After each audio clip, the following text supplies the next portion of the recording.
C'est l'histoire d'un château aux allures bon chic, bon genre, à l'extérieur. Et un peu rebelle à l'intérieur. J'aime beaucoup les défis. J'aime bien finalement les falaises ou les difficultés. Quelque part, ce danger me plaît. Bienvenue à Chaumont, le plus féminin des châteaux, dont le passé des personnalités qui ont marqué ses murs résonne encore au présent. C'est un château qui a été possédé, habité par plusieurs femmes extraordinaires.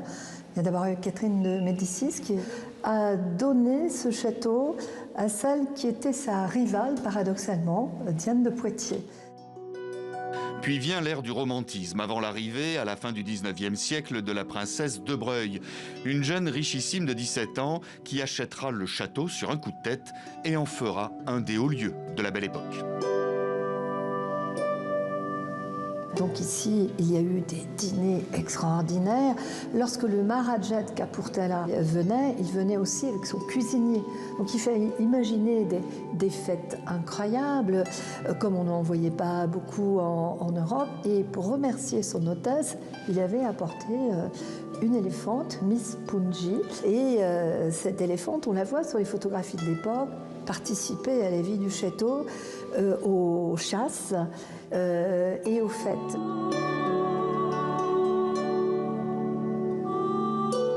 De la Renaissance aux modes de vie les plus fantasques, chacune d'entre elles y a laissé une empreinte indélébile, avec ce même désir de marier les arts avec la nature.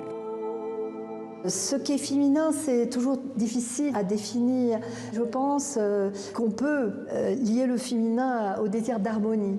Et l'harmonie, c'est aussi l'art de savoir intégrer des œuvres à leur juste place, tant à l'extérieur qu'à l'intérieur du château. Je trouve que les reflets, c'est presque de l'ordre du graphique et du dessin. Mais moi, j'ai des retours de gens qui sont venus à Chaumont et qui me parlent systématiquement de cette pièce.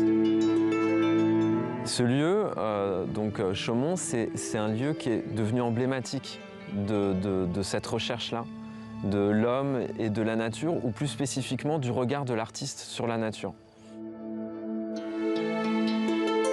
Ma démarche, elle est assez simple, c'est la chronique du quotidien d'un homme lambda.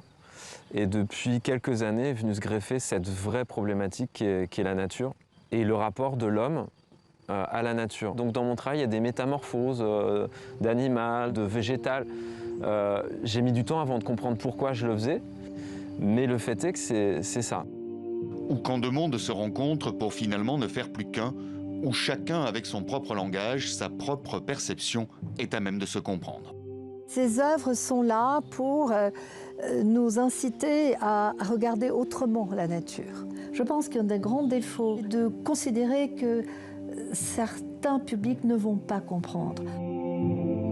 Je dis toujours que les œuvres d'art sont un mystère dont le public va trouver la clé, même s'il y a quelques points un petit peu étranges.